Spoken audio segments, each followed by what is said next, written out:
Assalamualaikum warahmatullahi wabarakatuh. Halo, salam sejahtera dan bahagia untuk kita semua. Selamat datang kembali di podcastku. Kembali lagi bersama saya, Marfuatun Nasiroh, mahasiswa PPG bagi calon guru gelombang 2 tahun 2024, bidang studi akuntansi dan keuangan lembaga di Universitas Negeri Yogyakarta. Pada kesempatan ini, saya akan membahas mengenal identitas manusia Indonesia. Sebagai bangsa yang besar dengan keanekaragaman yang luar biasa, kita semua pasti sering mendengar kata Bhinneka Tunggal Ika. Tapi sebenarnya apa sih identitas kita sebagai manusia Indonesia itu? Nah, pada kesempatan ini, kita akan mencoba memahami secara lebih mendalam mengenai identitas manusia Indonesia.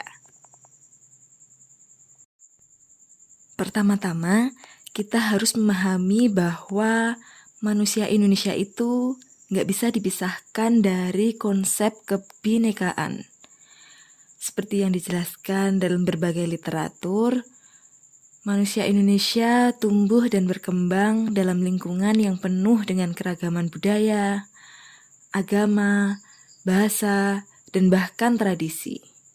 Kebhinekaan inilah yang menjadi salah satu nilai utama yang membentuk identitas kita.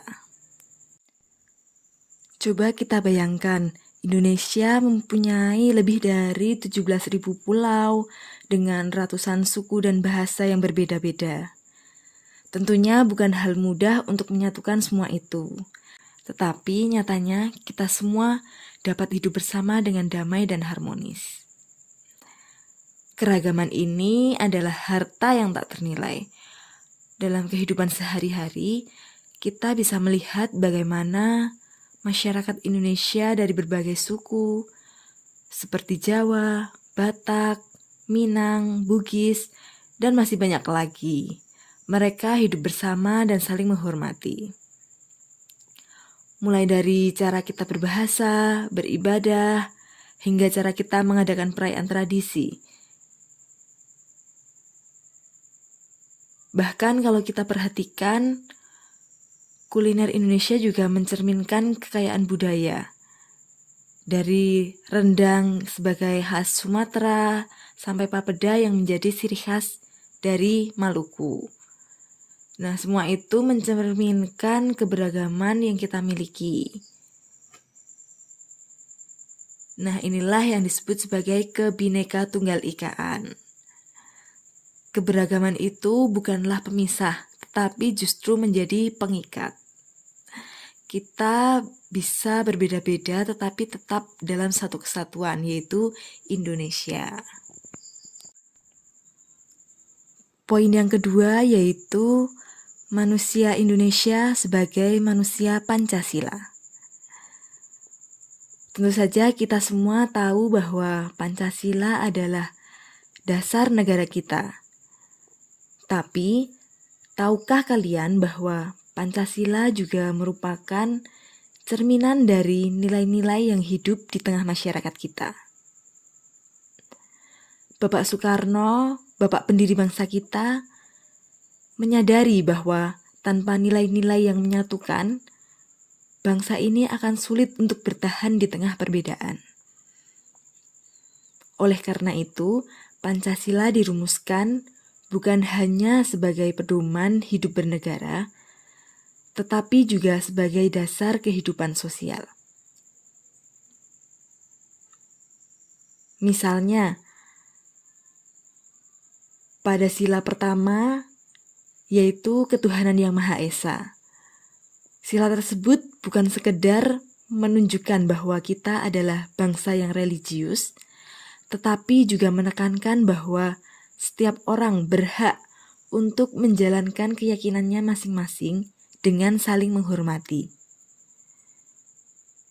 Di Indonesia, kita sering melihat contoh nyata bagaimana agama-agama dapat hidup berdampingan. Sebagai contoh, di beberapa daerah, masjid, gereja, dan pura dapat berdiri berdampingan tanpa adanya konflik. Inilah yang disebut dengan harmoni dalam perbedaan. Sebuah prinsip Pancasila yang sudah terpatri dalam diri kita sebagai manusia Indonesia. Poin penting yang lain adalah gotong royong yang ada dalam sila ketiga Pancasila, yaitu Persatuan Indonesia. Gotong royong adalah inti dari kebersamaan masyarakat Indonesia. Coba kita ingat kembali waktu ada bencana alam seperti gempa bumi atau banjir. Orang-orang Indonesia pasti selalu cepat bergerak untuk membantu. Membantu tanpa memandang suku, agama, atau latar belakang. Gotong royong ini membuktikan bahwa persatuan di Indonesia bukan hanya sekedar kata-kata, tetapi memang sudah tertanam dalam kehidupan sehari-hari. Selanjutnya ke poin yang ketiga, yaitu religiusitas. Masyarakat Indonesia sangat dikenal dengan kedekatannya pada aspek spiritualitas. Tapi apa sih yang sebenarnya dimaksud dengan religiusitas? Nah, religiusitas ini bukan hanya soal menjalankan ibadah rutin, tetapi lebih dari itu. Religiusitas adalah bagaimana kita memaknai kehidupan dan hubungan kita dengan Tuhan, alam, dan sesama manusia. Di Indonesia sendiri dikenal sebagai tempat lahirnya banyak tradisi dan agama-agama besar seperti agama Islam, Kristen, Hindu, Buddha, dan berbagai kepercayaan lokal. Setiap agama mengajarkan nilai-nilai kebaikan yang mengarah pada harmoni dan kedamaian. Sebagai contoh, tradisi ziarah yang sangat umum di Indonesia, baik di kalangan umat Muslim, Kristen, maupun Hindu. Tradisi ini bukan hanya tentang mengunjungi tempat suci, tetapi juga tentang perjalanan spiritual untuk merefleksikan kehidupan dan memperkuat hubungan kita dengan Tuhan dan sesama manusia. Contoh lain yang menarik adalah tradisi nyadran yang ada di Jawa. Tradisi nyadran merupakan perpaduan antara budaya lokal dengan nilai religius. Pada tradisi ini, masyarakat bersama-sama berdoa untuk arwah leluhur mereka. Akan tetapi, mereka juga saling berbagi makanan sebagai bentuk kebersamaan. Tradisi seperti ini menunjukkan bagaimana masyarakat Indonesia memahami hidup sebagai perjalanan spiritual yang melibatkan orang lain dan lingkungan. Dengan adanya nilai religiusitas yang kuat, manusia Indonesia memiliki pemahaman yang mendalam tentang hubungan dengan Tuhan dan alam semesta yang tidak hanya tercermin dalam aktivitas keagamaan, tetapi juga dalam sikap sehari-hari seperti rasa syukur, menjaga alam, dan juga menciptakan harmoni dalam kehidupan bermasyarakat. Nah, itu tadi kita sudah membahas mengenai 3 pilar utama yang membentuk identitas manusia Indonesia, yaitu Kebhinneka Tunggal Ikaan, Pancasila, dan religiusitas. Tapi apa sih sebenarnya pentingnya bagi kita, terutama dalam dunia pendidikan? Sebagai calon pendidik atau siapapun yang peduli dengan pendidikan, kita harus sadar bahwa mengajarkan hal-hal ini bukan hanya tugas di dalam kelas. Pendidikan tentang identitas bangsa harus melibatkan pengalaman nyata dan pengajaran tentang bagaimana kita hidup dalam keberagaman, saling menghargai, dan menjunjung nilai-nilai moral yang kuat. Dalam pendidikan, kita harus menanamkan kepada peserta didik bahwa mereka adalah bagian dari bangsa yang besar, bangsa yang kuat karena mampu menyatukan perbedaan-perbedaan. Dan inilah mengapa pendidikan bukan sekedar soal nilai akademis, tetapi lebih dari itu.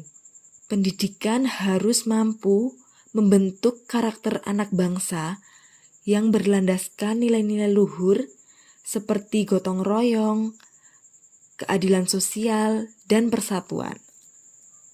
Guru-guru memiliki peran yang sangat besar dalam hal ini, karena guru bukan hanya mentransfer pengetahuan, tetapi juga membantu membentuk kepribadian yang sesuai dengan identitas bangsa kita.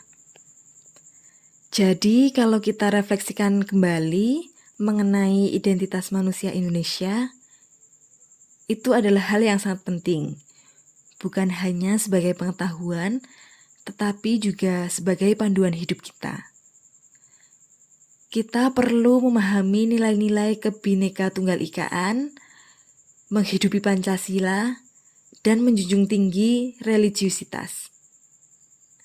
Semua itu bukan hanya tentang konsep, tetapi langkah nyata dalam kehidupan kita sehari-hari.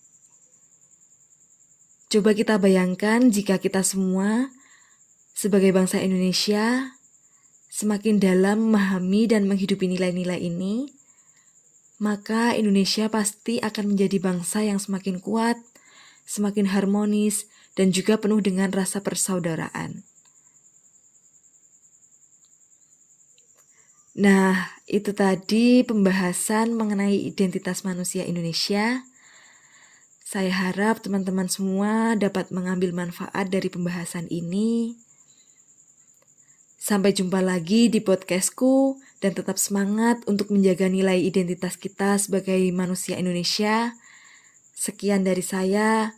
Salam sejahtera dan bahagia untuk kita semua. Wassalamualaikum warahmatullahi wabarakatuh.